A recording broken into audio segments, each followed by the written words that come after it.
Será que o problema da educação brasileira é o método? Quando o assunto é educação, muita gente aponta o dedo para o método. Uns dizem que o tradicional é ultrapassado e outros afirmam que o moderno não funciona e que virou bagunça. E no meio disso, o professor fica sobrecarregado, sem clareza de qual caminho a seguir. Mas será que o problema é só esse? Hoje eu vou te mostrar onde realmente está o desafio da escola no Brasil. E mais importante, caminhos práticos para o professor ensinar sem perder no processo. Antes de continuar, curta esse vídeo e se inscreva no canal. Aqui a gente fala da prática da docência sem romantização.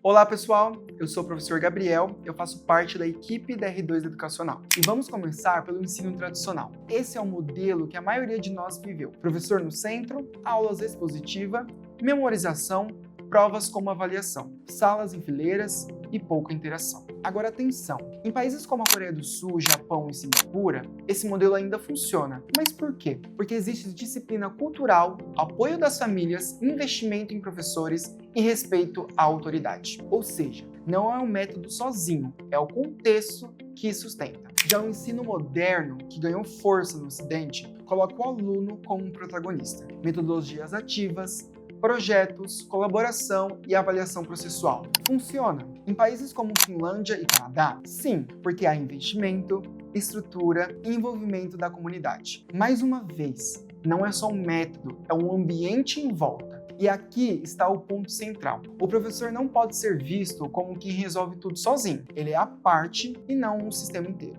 No Brasil, a realidade já é outra. A escola assumiu funções que não são só pedagógicas. Muitas famílias até querem apoiar, mas enfrentam barreiras, falta de tempo, trabalho puxado ou até não saber como ajudar. E o resultado é a cobrança recai quase toda sobre o professor. Nota, disciplina e resultado. É como se ele tivesse que resolver sozinho questões que pertencem também à família e à sociedade. E aqui entra uma chave importante. Educar é diferente de substituir a família. Quando o professor separa isso, protege sua energia e consegue entregar muito mais do que realmente depende dele. Se a família não cumpre o papel dela, você segue com o seu, mas sem se culpar ou sobrecarregar. Eu sei que você pode pensar, falar é fácil, mas na prática é mais simples do que parece. É decisão e é mudança de hábito. O professor não vai salvar o mundo sozinho, e entender isso já torna a sala de aula muito mais leve. O problema não está em escolher entre ensino tradicional ou moderno. O verdadeiro desafio é que muitas vezes os alunos e famílias não entendem qual é o papel da escola. Quando o aluno não enxerga sentido em aprender e a família não consegue acompanhar, qualquer metodologia perde força. Mas isso não significa desistir. O professor pode usar uma chave poderosa: criar rituais de pertencimento. Pode ser algo simples. Começar a aula com uma pergunta rápida, dar espaço para cada aluno compartilhar uma ideia, reconhecer pequenos avanços. Essas atitudes despertam no aluno a sensação de importância. E quando ele se sente visto, a resistência diminui e a colaboração aumenta. Por isso, a questão não é apenas o método, é corresponsabilidade. A escola ensina, mas a família precisa apoiar. O professor orienta, mas o aluno precisa se comprometer. E a sociedade precisa criar condições para que isso aconteça. E aí vem a pergunta: se eu não consigo mudar tudo, o que eu posso fazer? Existem 3 frentes que sustentam a prática. Clareza de limites. Quando você define que o seu papel, tanto para a família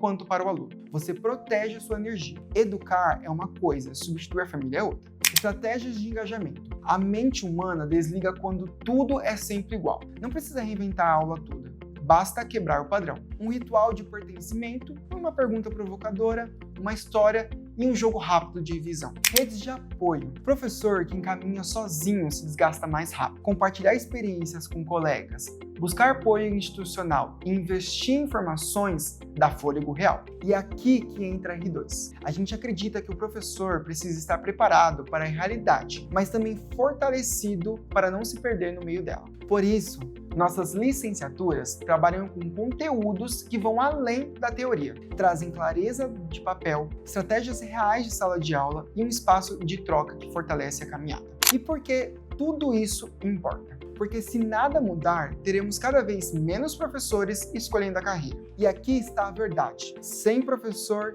não existe educação. O professor da docência não é romantizar a profissão, é dar condições para que o professor consiga ensinar sem se destruir no processo. Quando ele entende o que é dele e o que não é, quando tem ferramentas práticas para engajar a turma e quando se apoia em uma rede, a docência se torna sustentável. E é assim que a gente garante futuro para a educação. Então, resumindo, o desafio da escola brasileira não está em escolher entre ensino tradicional ou moderno, está em como escola, família e sociedade se relacionam, e em como o professor é fortalecido nesse processo. Agora eu quero saber, na sua visão, qual é o maior desafio da escola brasileira hoje? Coloca aqui nos comentários, porque a sua experiência pode ajudar outros professores também. E claro, não esquece de curtir esse vídeo e se inscrever no canal. Isso ajuda muito a levar essa discussão para mais professores que vivem o mesmo desafio. E nos vemos no próximo vídeo. Até a próxima!